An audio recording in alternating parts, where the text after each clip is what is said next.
जय श्री महाकाल।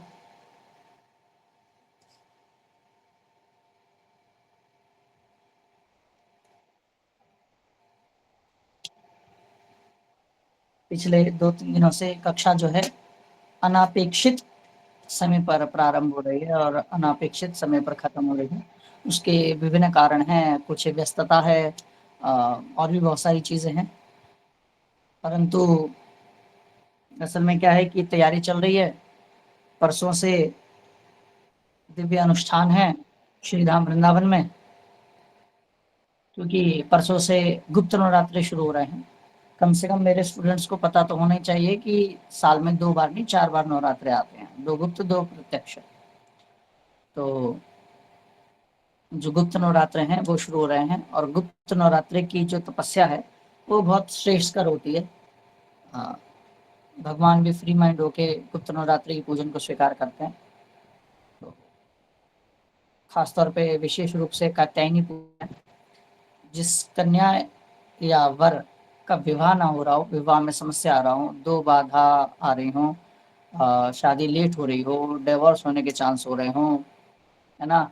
पति पत्नी के बीच में बन ना रही हो, शादी ही ना हो रही हो, रिश्ते ही ना मिल रहे हो, इस प्रकार की सभी समस्या, दाम्पत्य जीवन से जुड़ी कोई बात, कोई एक्स वाई जी बात, वो सब की सब माता कात्यायनी के डिपार्टमेंट में आती है। हालांकि ऐसा नहीं कि किसी और देवी से आपसे कहेंगे तो वो वाली देवी जो है मना कर देगी कि नहीं मैं नहीं मान रही, लेकिन जिसका जो स्पेसिफिक एरिया है वो तो देखो मायने रखता ही है। जैसे आपको शत्रु विनाश करना है तो देखो आप बगलामुखी की में जाएंगे ही जाएंगे, है ना? आपको विवाह शादी के बारे में सोचना है तो वो आप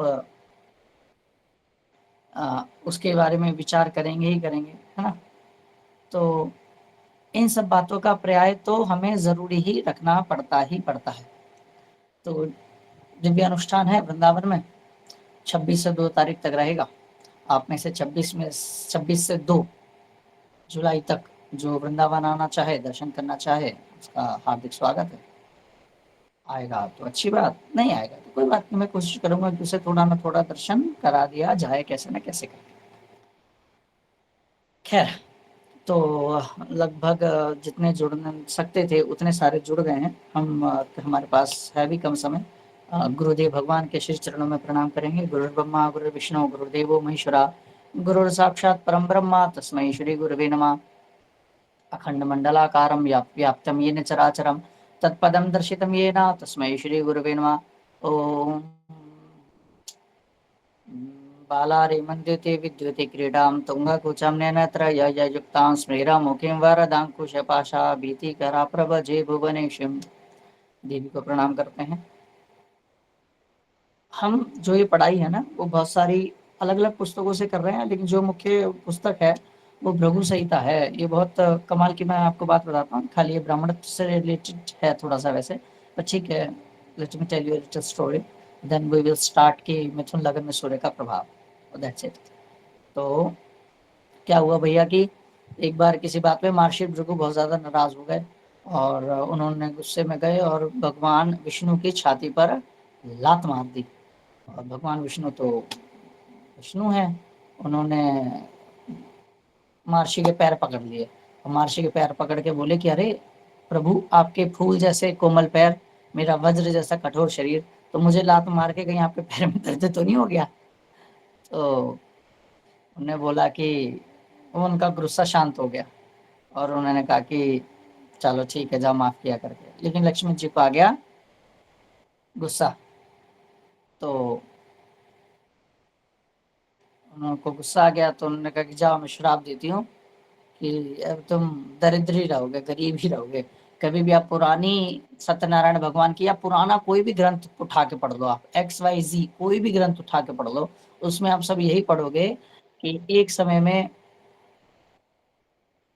समय में किसी ग्राम में कोई निर्धन ब्राह्मण रहता था। कभी भी सुनोगे कि ये वाला ब्राह्मण रहता था, निर्धन ब्राह्मण रहता था, गरीब ब्राह्मण रहता था। कभी नहीं सुनोगे किसी एक नगर में कोई बहुत अमीर ब्राह्मण रहता था, कभी नहीं सुनोगे, क्योंकि वो श्राप है, होता ही नहीं है।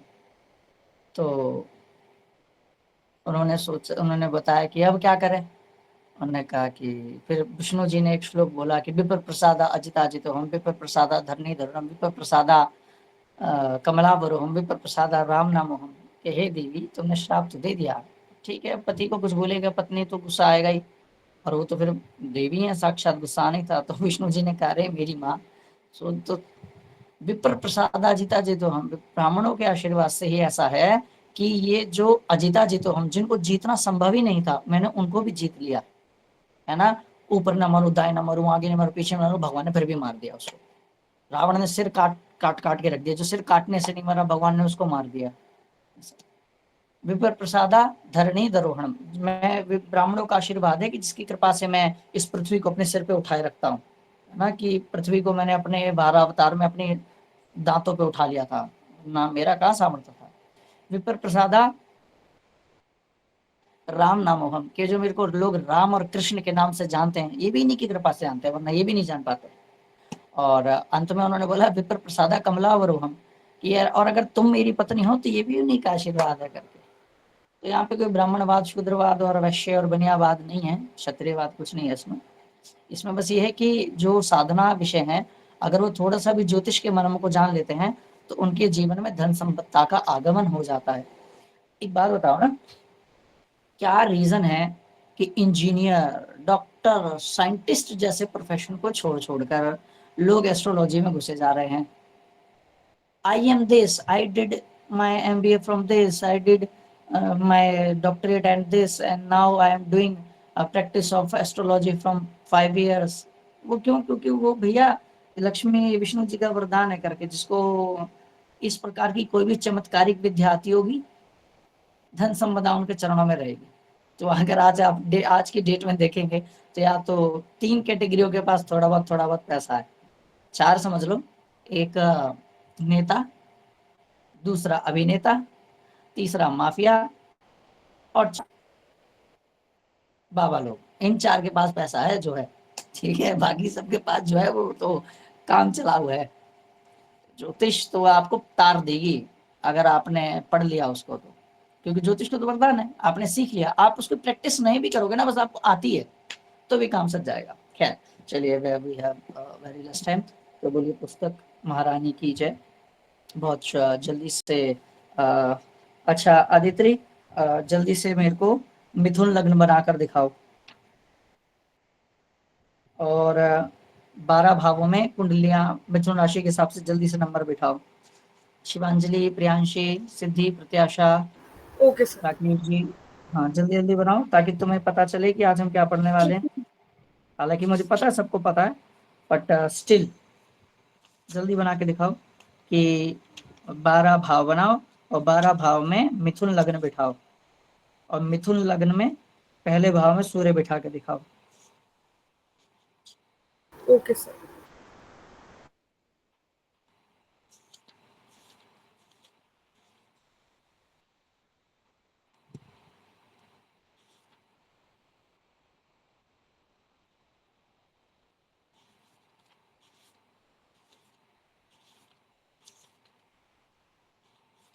जब बन जाए तो दिखाना, okay, and do it fast. Yes sir.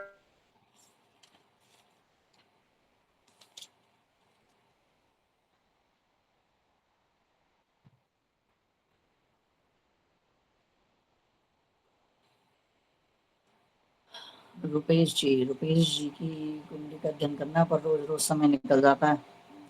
प्रत्याशा ने शायद दिखा दिया मुझे। एक बार थोड़ा सा स्क्रीन नीचे करो।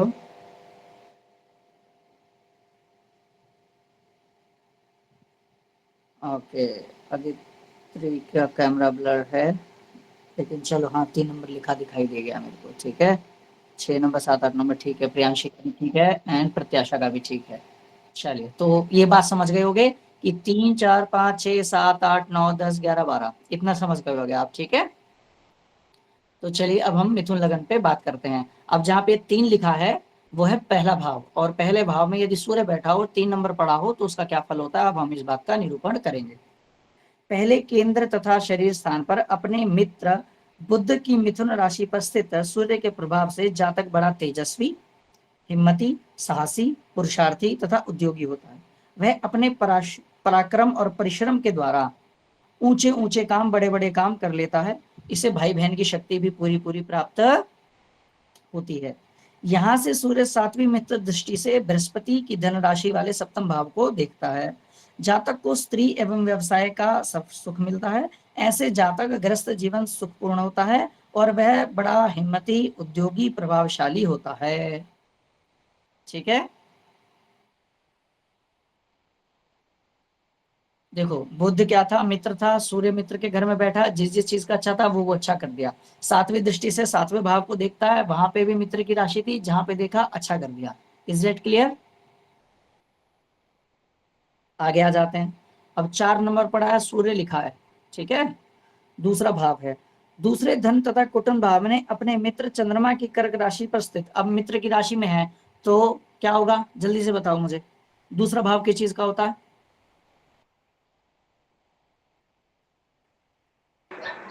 धन का। धन का। धन परिवार कुटुंब का होता है, तो इसमें धन परिवार कुटुंब सब क्या हो जाएगा, बहुत अच्छा हो जाएगा। ठीक है, परंतु यहां से सूर्य 7वीं शत्रु दृष्टि से शनि की मकर राशि के अष्टम भाव को देखता है। अतः जातक को दैनिक दिनचर्या में कुछ अशांति अनुभव रहेगी। मतलब ऐसा व्यक्ति कभी भी सेटिस्फाई नहीं रहेगा। पैसा है, घर है, अच्छा परिवार है, पर बंदा सेटिस्फाई नहीं है। तो यदि आप किसी कुंडली में इस प्रकार का योग बनता देखें तो आप जानेंगे कि बंदे के पास सब कुछ है, पर कुछ किसी की आदत होती है ना कि जेब में करोड़ों रुपए का फिर भी रोता रहता है, अरे यार क्या पैसा है। रोने वाली क्वालिटी का इंसान होता है, अनसेटिस्फाइड रहता है ना। तो ऐसा अनसेटिस्फाइड जो व्यक्ति है, जो व्यक्ति धन के लिए उसके पास सब कुछ है ईश्वर का दिया हुआ, लेकिन जब भी पूछोगे अरे यार कहाँ गरीब आदमी, जो इस प्रकार की बातें करता रहे, अनसेटिस्फाइड रहे जीवन से, उसकी समझो कि मिथुन लग्न है और चंद्रमा के भाव में जो है सूर्य बैठा हुआ है। ऐसा व्यक्ति सदा अनसर्टिफाइड रहता है, वो कभी संतुष्ट, उसके पास कितने करोड़ रुपए आ जाए उसके दिमाग में ये रहेगा यार मेरे पास पैसा ही नहीं है, रोते ही रहेगा लोगों से। आगे आ जाते हैं तीसरे पराक्रम भाई वाले हिस्से पे। ठीक है, ये सूर्य का अपना घर है, 5 नंबर पड़ा है, तीसरे भाव में बैठा है। तो यहाँ पे क्या होगा, भाई बहन की सिंह राशि में स्थित भाई बहनों की शक्ति प्राप्त होगी। भाई साथ देगा, बहन साथ देगी, दुनिया के सारे खिलाफ हो जाओ, भाई बहन इस व्यक्ति का साथ देंगे। और यहाँ से 7वीं शत्रु दृष्टि से शनि की कुंभ राशि को नवम भाव को देखता है, इसलिए जातक के भाग्य के संबंध में असंतोष बना रहेगा।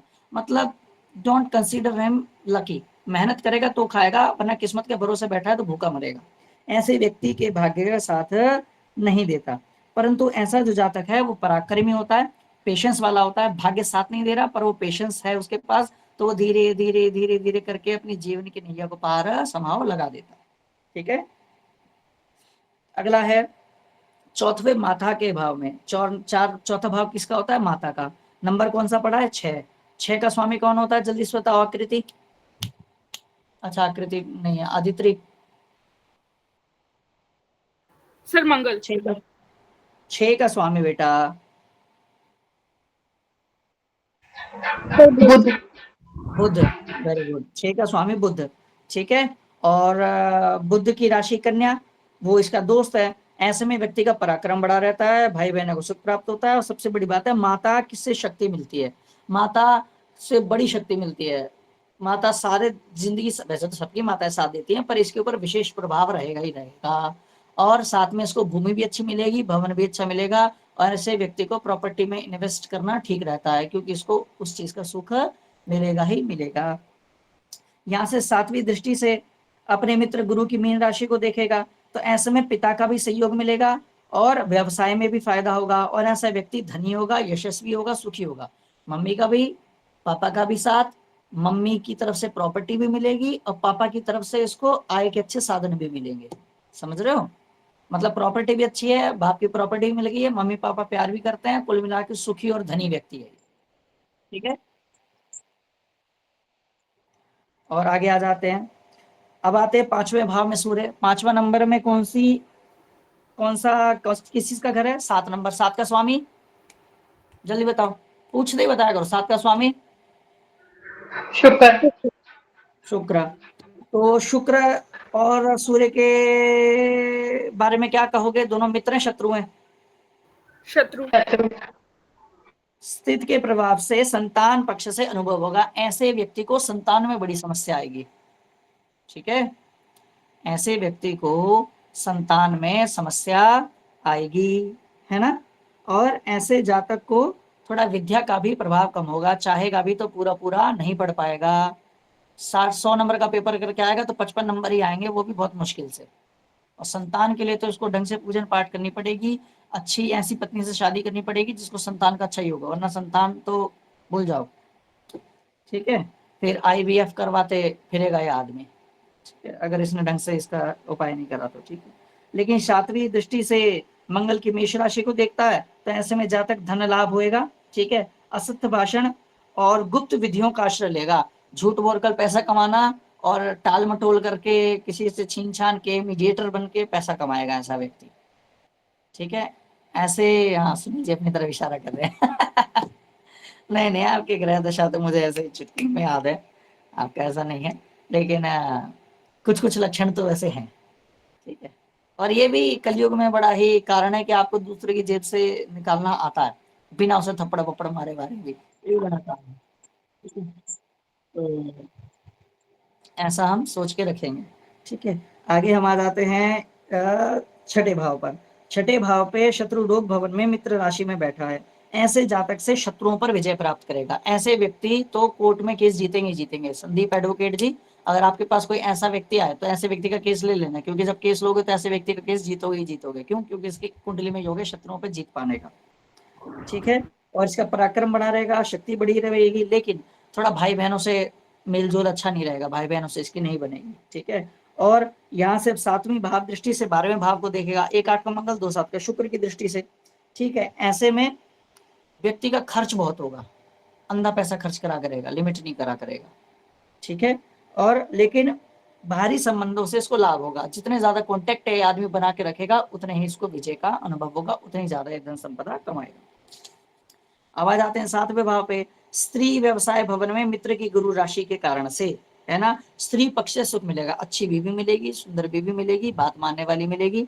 पत्नी है तो अच्छा पति मिलेगा, केयरिंग मिलेगा, ध्यान रखने वाला मिलेगा, तथा भाई बहनों का सुख मिलेगा। लेकिन सप्तम भाव से देखने के कारण से जातक को शारीरिक शक्ति, सौंदर्य प्रभाव की भी प्राप्ति थोड़ी बहुत होती रहेगी, शरीर भी अच्छा होगा, घरवाली भी अच्छी मिलेगी। ठीक है, और जो ग्रस्त जीवन के सुख होते हैं उसमें भी कमी नहीं आएगी। 8वां पुरातत्व भाव में हम शत्रु की शनि की मकर राशि में है, देखो, और साथ में भाई बहनों का सुख, पराशक्ति कमजोर रहेगी, और आयु भी इसकी बहुत ज्यादा नहीं होगी, मतलब 50 अराउंड अभी अगर ये क्रॉस करे तो समझो कि बढ़िया बात हो गई। आयु में थोड़ा सा कमजोर रहता है ऐसा व्यक्ति। ठीक है, और उसे अशांति रहती है, निराशा रहती है, और 7वीं मित्र दृष्टि से चंद्रमा की राशि में देखता है, इसलिए वह भले चाहे 50 55 60 जीने वाला है, लेकिन वो अपने जीवन में मेहनत करके फिलफुल मामला रख लेगा, बैंक बैलेंस संभाव भर लेगा। अगला, अगर अब वो नवम भाव में बैठ जाए, अब नवम भाव भी शनि का ही है। ठीक है, शनु की दृष्टि के कारण से वह लापरवाही करेगा। ठीक है, और उसे भाई बहन के साथ भी असंतोष रहेगा, और मित्र की राशि से वह तृतीय भाव में देखता है, जातक को पराक्रम में वृद्धि होगी, पराक्रमी रहेगा, लेकिन भाई बहनों से भी थोड़ा सा ऐसे रहेगी, और जीवन में लापरवाह रहेगा, अरे ठीक है कल कर लेंगे, परसों कर लेंगे, इस टाइप की उसकी मनोचेष्टा रहेगी। उसके बाद 10वें भाव की बात करते हैं। 10वें भाव में पिता के भाव में है। ठीक है, और नंबर क्या पड़ा? 12, और किसकी राशि भी 12 नंबर? गुरु की। गुरु और सूर्य क्या है? आपस में मित्र हैं। तो ऐसे में क्या होगा? ऐसे व्यक्ति के सरकारी नौकरी के चांस होते हैं बेटा। ठीक है, सरकारी नौकरी के बहुत सारे योग हैं, उनमें से कोई एक ये योग है कि कम से कम जब भी जो सूर्य है वो दशम भाव में हो, या कोई भी अच्छा ग्रह हो वो दशम भाव में हो, और उसका संबंध क्या कहते हैं 5वें भाव से ठीक हो, दूसरे भाव से ठीक हो, दूसरे से ठीक हो, 5वें से ठीक हो, और 10वां भाव ठीक हो। ये मतलब दूसरा, 5वां और 10वां भाव आपस में इंटरलिंक हो और ग्रह अच्छा हो, तो ऐसे व्यक्ति की सरकारी जॉब होती है। देखो, दूसरा भाव धन का, तो धन कमाएगा, सरकारी नौकरी से आएगा। सरकारी नौकरी कैसी लगेगी? जब पढ़ाई करेगा तो 5वां ग्रह अच्छा होना चाहिए। अब सरकारी नौकरी के प्रयोग योग कैसे लगेंगे? जब वो 10वां भाव ठीक होगा। तो जब दूसरा, 5वां और 10वां आपस में इंटरलिंक्ड होंगे और अच्छे ग्रहों से युक्त होंगे, तो ऐसे व्यक्ति की सरकारी जॉब होती है। अब जैसे जिसकी लव मैरिज हो तो दूसरा पांचवा सातवां आपस में इंटरलिंक्ड है ना, तो भी व्यक्ति का लव मैरिज होती है। लव मैरिज देखने की यही चांस है कि दूसरा पांचवा सातवां आपस में इंटरलिंक्ड हो, अच्छे ग्रह से युक्त हो, लव मैरिज हो। 2 5 10 आपस में इंटरलिंक्ड हो तो व्यक्ति की गवर्नमेंट जॉब लगेगी। इस तरह से कुंडलियों का निरूपण कुछ कुछ दिमाग में और एक्सपीरियंस के साथ भी आता है। मैं आपको डायरेक्ट एक्सपीरियंस, वो डायरेक्ट शिकंजी बना के पिला रहा हूँ। ये नहीं कि अब नींबू अलग दे दिया, नमक अलग दे दिया, पानी अलग दे दिया, आप ठंडा करोगे, मिलाओगे, चीनी घोलोगे, सब परस दिया कि 2 5 7 मिले तो लव मैरिज, 2 5 10 मिले तो सरकारी नौकरी।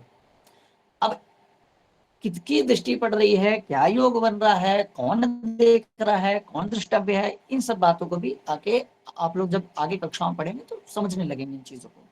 खैर, तो ऐसे व्यक्ति चतुर्थ भाव को देखता है तो पराक्रम सुख की वृद्धि कर देता है और माता भूमि भवन का सुख भी देता है, और कुल मिला के ऐसे जीवन जो है वो सुखमय रहता है। 11वें भाव में मेष राशि पर स्थित सूर्य अब उच्च का है। अब उच्च का सूर्य बैठा है एकादश भाव में। ऐसे में क्या होगा, पर्याप्त धन अर्जित करेगा, बैंक बैलेंस मोटा बढ़िया, और उत्साही रहेगा हमेशा। वो क्या कहते हैं उसे, उत्साह से भरा है, वो क्या है, एंथुजियास्टिक रहेगा हमेशा, ठीक है, भरा रहेगा। और भाई बहनों का भी उसे प्राप्त होगा। सूर्य के 7वीं दृष्टि पंचम भाव को देखती है। ऐसे में भाई बहनों से बढ़िया बनेगी, बढ़िया कमाएगा, बढ़िया धन से घर भर देगा। पर ऐसे धन का क्या लाभ है जब बच्चे अच्छे नहीं निकलेंगे, या तो संतान होगी नहीं, होगी तो मुश्किल से होगी, और अगर हो गई तो कुकर्मी निकलेगी, या साथ नहीं रहेगी, या छोड़ के चली जाएगी। संतान से इस व्यक्ति की नहीं बनेगी, क्योंकि 7वीं उच्च का बैठा है, लेकिन 7वीं नीच दृष्टि से किसको देख रहा है, 7 नंबर को देख रहा है। वहां पे विद्या बुद्धि और संतान का भाव है, तो विद्या बुद्धि तो चलो एक कर लेगा क्योंकि एकादश भाव में है, लेकिन संतान खा जाएगा। लेकिन चलो किसी अच्छी कन्या से विवाह कर ले, कोई दूसरा ग्रह 5वें भाव में अच्छा बैठ गया तो वो बचा लेगा, वरना इस व्यक्ति की तो संतान होने में बड़ी मुश्किलें आएंगी ही आएंगी। आगे बात करते हैं कि 12वें व्यय भाव में अपने शत्रु शुक्र की राशि पर स्थित सूर्य के प्रभाव से जातक का खर्च अधिक रहता है, परंतु बाहरी स्थानों के संबंध में लाभ होता है। खर्चा बहुत करेगा, लेकिन इंपोर्ट एक्सपोर्ट का काम रहेगा तो ये सब कुछ मैनेज कर लेगा। भाई बहन का सुख प्राप्त होगा, थोड़ा बहुत, ज्यादा नहीं, थोड़ा बहुत। क्यों? क्योंकि वो लॉस हाउस का होके बैठ गया, ठीक है, बहुत ज्यादा नहीं होगा, थोड़ा बहुत होगा, ठीक है। और 7वीं मित्र दृष्टि से मंगल के वृश्चिक राशि के 6ठम भाव को देखता है। ऐसे में शत्रु पक्ष पर विजय पाएगा, शत्रुओं पर भारी रहेगा, क्लास में मॉनिटर रहेगा। और लेकिन थोड़ा भीरू टाइप का होगा, मतलब कि कॉन्फिडेंस लेवल की कमी होगी, इंफीरियोरिटी कॉम्प्लेक्स होगा ऐसे व्यक्ति को। पढ़ा लिखा है, सब ठीक है, लेकिन कभी कभी ऐसी परिस्थिति, विजयों और शत्रु पे भी जीतेगा, लेकिन मान लीजिए बहुत हाईली ओपन नहीं होगा कि हाँ भाई मैं तुम्हारे सामने, बताओ भाई क्या, ऐसा नहीं होगा करके, ठीक है, ऐसा रहेगा। तो ये है मिथुन लग्न में सूर्य का फल। यदि मिथुन लग्न है और सूर्य इस प्रकार का है तो उसके ये फल होते हैं। कल तो क्लास आपकी वृंदावन से ली जाएगी, अच्छे आपको दर्शन कराए जाएंगे और फिर वहीं से क्लास ली जाएगी। कल हम कर्क लगन के बारे में बात करेंगे, कर्क लगन हो और सूर्य 12 भाव में बैठा हो तो उसका क्या फल होता है। तो हम रोज एक के बारे में बात कर रहे हैं, तो थोड़े दिनों में पूरा खत्म हो जाएगा, फिर हम एक दिन में 2-2 ग्रह करा करेंगे, तो फिर वो जल्दी जल्दी मामला निपट जाएगा। कम से कम हैंड रिटन नोट्स थोड़ा थोड़ा बना लेना, बाकी कुछ ना कुछ कोशिश करेंगे ही, ठीक है ना। चलिए अब यहाँ से सभी को सीताराम सीताराम सीताराम। और कल थोड़ा सा साधना के विषय में बात करेंगे, कल नहीं करेंगे साधना के विषय में, कल ज्योतिष के बारे में बात करेंगे परसों, क्योंकि परसों नवरात्र भी है और मैं खुद साधना और तांत्रिक उपासना के लिए जा रहा हूँ, तो हम वहीं पर तंत्र उपासना के बारे में बात करेंगे, ठीक है। और आज की कक्षा को विराम देते हैं, और जो पहले कक्षा 1 घंटे में लगता था वो कक्षा हमारा 20 मिनट में काम निपट जाता, तो आप लोग भी जल्दी फ्री हो जाते हैं तो अच्छा ही है, थोड़ा दिमाग पे लोड भी कम पड़ता होगा, है ना। तो चलिए, सभी को शुभ रात्रि, बहुत बहुत शुभ आशीर्वाद, सभी का कल्याण हो, सभी के लिए मंगलमय हो, ठीक है। चलिए, ओम देवराज्य सेव्यमान पावनाग्रि पंकजम व्यालयज्ञ सूत्रमिंदु शेखरम कृपाकरम नारदादि योगे वृंदवंदितम दिगंबरम काशिकापुराधिनाथ काल भैरवम भजे। आज जल्दी क्लास खत्म हो रही है, जो सुन रहे हैं वो कम से कम 5 मिनट तो आज त्राटक करें ही करें, है ना। त्राटक को मत छोड़ो भाई, वो डेली अभ्यास में डालो। गुरु मंत्र करो, नहीं करना राम का नाम करो, ओम नमः शिवाय करो, शिव शिव करो, जो करना है करो, पर अभ्यास करो त्राटक का, ठीक है। क्योंकि आगे आगे जैसे साधनाएं आएंगी ना, तो आप लोगों को मजा आने लगेगा, मजा आने लगेगा तो साधना बढ़ेगी, साधना बढ़ेगी तो उसका प्रकोप बढ़ेगा। और मैं तो मोटिवेशन देता रहता हूँ कि भैया एक बार देवी की कृपा हो गई, और सो देवी का तो अम्बुवाची शुरू हो गया, कामाख्या में है। चलो अम्बुवाची पे कल बात कर लेंगे कि व्हाट इज अम्बुवाची एंड वो कहाँ पे बनता है, क्या होता है और उसकी क्या भूमिका है। खैर चलिए, तो सभी को शुभ आशीर्वाद, कल की कक्षा में मिलते हैं। नमो नारायण। कल्याण हो, कल्याण हो, कल्याण हो, नमस्कार सर। कल्याण हो, सभी का कल्याण।